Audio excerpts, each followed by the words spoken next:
If you're a big fan of Dragon, I'd say that you probably weren't really happy with the last couple chapters, and his stocks are definitely down right now. The more the story progresses, the less we see of him, and man, it's not looking pretty for him. If I'm being honest, I definitely still have faith in him, but it's not as high as I used to be on him, and this is because of what happened in chapters 1097 and 1098 involving Ginny. So if you guys have not read the chapter already, I highly suggest you guys pause the video, go and read them real quickly, and then come back to watch this video. But if you guys enjoy regular anime content, make sure you guys like the video, subscribe to the channel, hit the notification bell so you guys never miss out a new video. With that in mind, is Potential Unleashed, and let's talk about if Monkey D. Dragon is one of the biggest frauds in One Piece. So what happened in the recent chapters of the manga? We gotta look back at chapters 1097 and 1098. In chapter 1097, we see Kuma and Ginny. They are in jail and they are freed by Dragon and Ivankov. This is where the revolutionaries, who were originally called the Freedom Fighters, they finally had enough momentum to be now called the Revolutionary Army. As time passed, different individuals, they were considered captains. Ginny, she was one of them, and at the end of chapter 1097, she got kidnapped. We find out in chapter 1098, the individual that kidnapped her was a Celestial Dragon, and they wanted Ginny to be his bride. This meant that Ginny was taken to the Holy Land of Mary Jawa, so she had been captured and forced into marriage for 2 years, and then after escaping and getting in contact with the Revolutionary Army, so Dragon, Ivankov, and Kuma, Ginny, she died from the illness Sapphire Scale. So because of everything that happened involving Ginny, a lot of people are giving Dragon a lot of backlash. The reason why Dragon is getting a lot of hate, it involves Luffy and GARP, and I know you guys are gonna be like, well,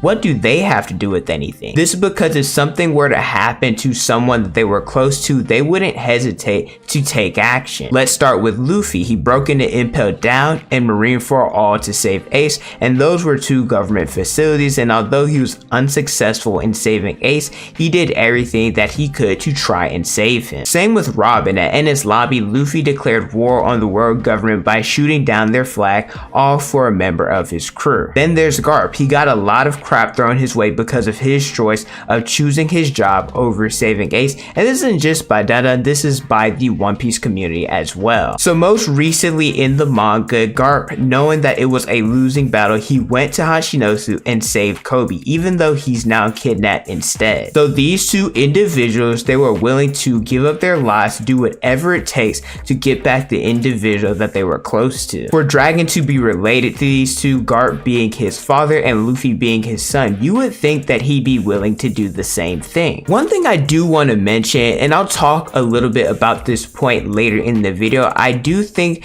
that people have to understand this isn't Dragon in his truest form. What I mean by that is this was 14 years ago when this all went down, so he wouldn't be the man that he is today. Right now, Dragon is considered the most dangerous criminal, someone who is predicted to have the highest bounty in the series. The community, they speculate that Dragon is one of, if not the strongest character in the series. And some of the reasons why people rank him so high as potentially the strongest is because number one, of his title being the leader of the revolutionary and the most dangerous criminal, and then number two, of what we've seen of GARP and Luffy. Because we've seen so very little of him in the story, it's really hard to gauge how strong he is. I'm not gonna lie, besides anything that we've seen in a flashback, which isn't much, the only thing we've seen of GARP of Dragon displaying his strength would probably be whenever he stops Smoker. To be fair though, Oda hasn't showcased what a lot of characters are capable of. However,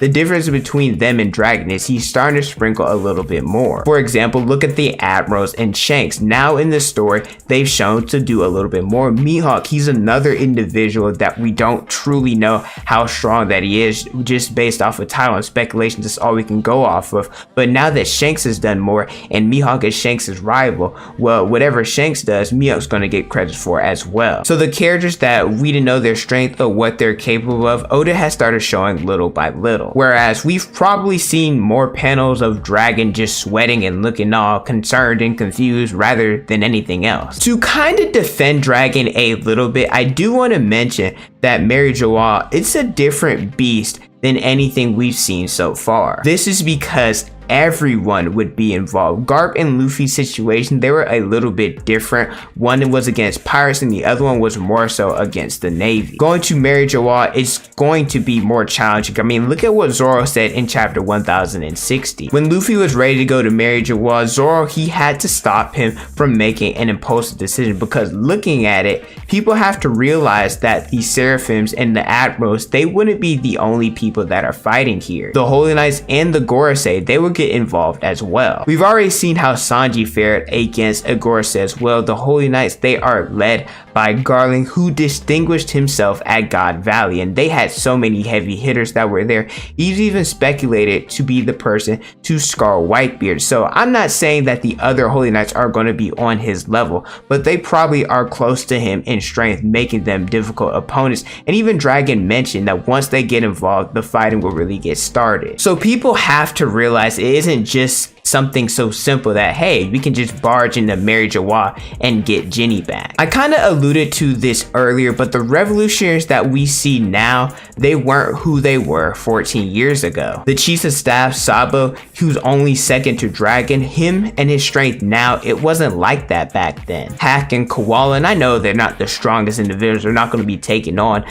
different members of the Gorosei, but I mean, dang, there's some people who have strength. The current members, look at Morley, Betty, Karasu, and Lindenberg, we don't know exactly when they joined. So the Revolutionary Army 14 years ago, they did not have the firepower that they do now. Back then, it was only Kuma, Dragon, Ginny, and Ivankov. And let's be honest, Ginny, she wasn't necessarily strong. She was a thief and good at wiretapping, so she wasn't on the level of the other commanders. So taking a Dragon, Ivankov, and Kuma who weren't as strong as they are now, going into Mary Joa, it would have been suicide. I love Ginny, Kuma did, Dragon did too. Everyone loved her too. They are fighting for a specific cause. Everything that they have worked for, it would have gone up in flames if Dragon mobilized the small revolution that they had and went to Mary Joa. It sucks, it's really unfortunate, but Dragon, he made the rational decision as the leader of the revolutionaries. Can we say that Dragon is a fraud? I don't think so. I think that's a little bit much. I do think that we're asking something of him that's very unrealistic. Heck,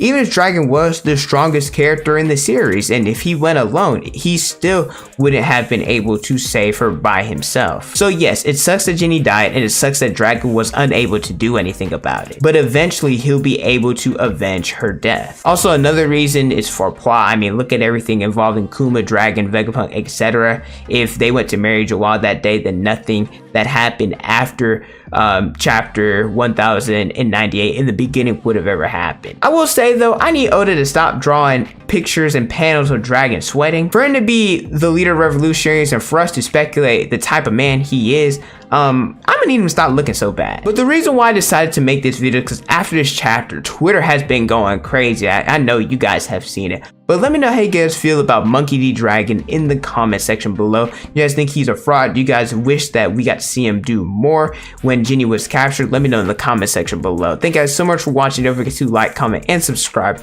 Hit the notification bell so you guys never miss out a new video from me. Instagram, Twitter, and TikTok is on the screen and in the description below. Thank you guys so much for watching, and don't forget to unleash your potential.